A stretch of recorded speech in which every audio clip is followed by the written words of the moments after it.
কৃষ্ণ, যিনি হিন্দু ধর্মের অন্যতম প্রধান দেবতা, ভগবান বিষ্ণুর অষ্টম অবতার হিসেবে পূজিত।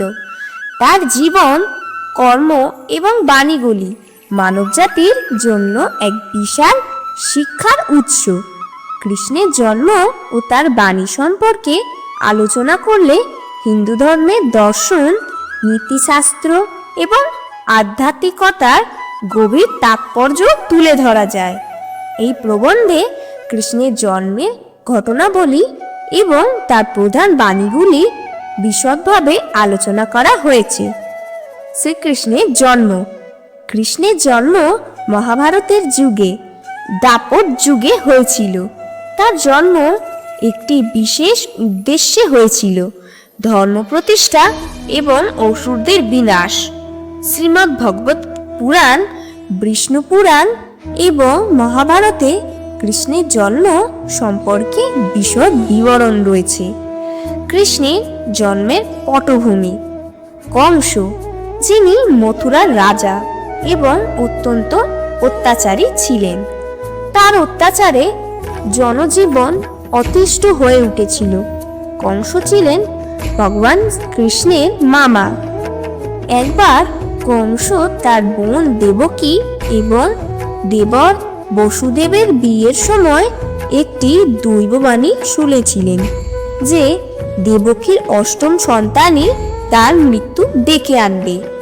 এই ভবিষ্যৎবাণী শুনে কংস আতঙ্কিত হয়ে দেবকী এবং বসুদেবকে কারাগারে বন্দী করেন এবং দেবকীর প্রতিটি সন্তানকে হত্যা করতে শুরু করেন।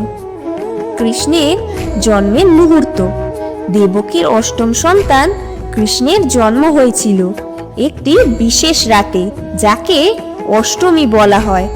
কৃষ্ণ জন্মেছিলেন শ্রাবণ মাসের কৃষ্ণপক্ষের অষ্টমী তিথিতে। বলা হয় জন্মের সময় চারপাশে গভীর অন্ধকার এবং ভীষণ ঝড় বৃষ্টি ছিল।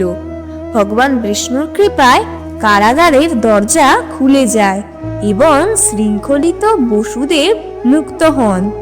তিনি নবজাতক কৃষ্ণকে গোকুলে নিয়ে যান এবং নন্দ ও যশোদার কাছে রেখে আসেন।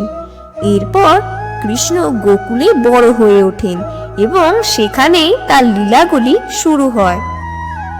শ্রীকৃষ্ণের বাণী।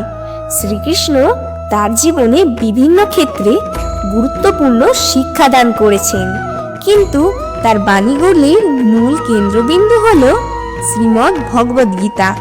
মহাভারতের যুদ্ধের সময় অর্জুন যখন তার কর্তব্য নিয়ে দ্বিধাগ্রস্ত হন, তখন কৃষ্ণ তাকে গীতার উপদেশ দেন।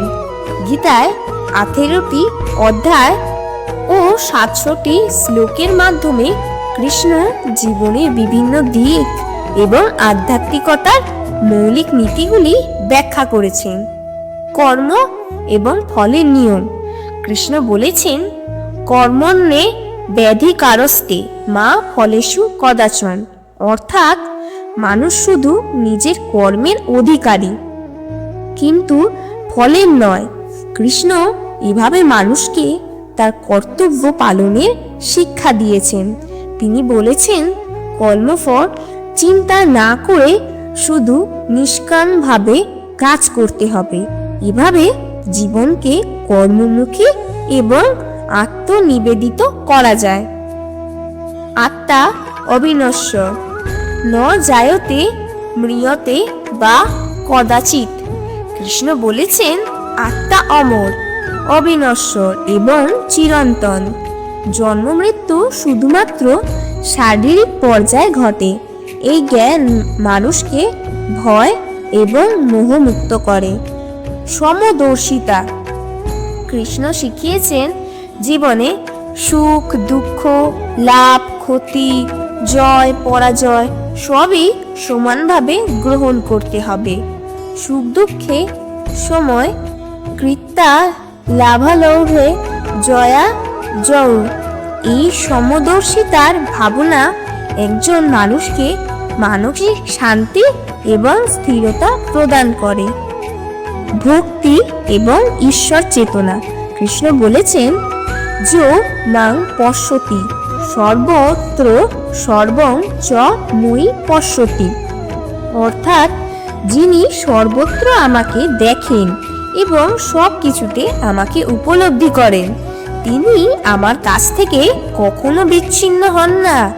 কৃষ্ণ ভক্তির মাধ্যমে ঈশ্বর চেতনার গুরুত্ব বোঝান। আত্মনিয়ন্ত্রণ এবং যোগ।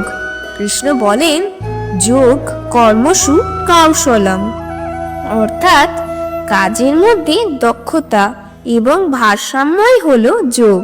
একজন যোগী তার ইন্দ্রিয় এবং মানসিক অবস্থার ওপর সম্পূর্ণ নিয়ন্ত্রণ বজায় রাখতে সক্ষম হন। এটি আত্মিক মুক্তির পথ। ধর্ম প্রতিষ্ঠা। কৃষ্ণ বলেছেন, ইয়াদা ইয়াদা হি ধর্মস্য গ্লানির্ভবতি ভারত, অর্থাৎ যখনই ধর্ম ক্ষীণ হয় এবং অধর্ম বৃদ্ধি পায় তখনই আমি জন্মগ্রহণ করি। এটি তার অবতারত্বের মূল উদ্দেশ্য বোঝায়। কৃষ্ণের বাণীর সারমর্ম। কৃষ্ণের বাণী আমাদের জীবনের প্রতিটি ক্ষেত্রে পথ দেখায়। তার শিক্ষার মূল বার্তা হল কর্তব্য নিষ্ঠা, নিজের দায়িত্ব ও কর্তব্য পালনের গুরুত্ব, আত্মিক উন্নতি, আত্মচিন্তা এবং ইন্দ্রিয় নিয়ন্ত্রণ, ভক্তি এবং ঈশ্বর প্রেম। জীবনের পরম লক্ষ্য হল ঈশ্বরের সাথে মিলন। ধর্ম প্রতিষ্ঠা। সমাজে ন্যায় ও নৈতিকতার পুনঃপ্রতিষ্ঠা। ভগবান কৃষ্ণের জন্ম এবং তার বাণী মানবজাতির জন্য এক অপার আশীর্বাদ। তার বাণীগুলি জীবনকে সহজ, সার্থক এবং আধ্যাত্মিক করার শিক্ষা দেয়। তার জীবনযাত্রা এবং বাণী অনুসরণ করে মানুষ জীবনের সকল সংকট মোকাবিলা করতে পারে এবং চূড়ান্ত মুক্তি লাভ করতে পারে। কৃষ্ণ শুধু এক ঐতিহাসিক চরিত্র নয়, তিনি চিরকালীন সত্য, ন্যায় এবং জ্ঞানের প্রতীক।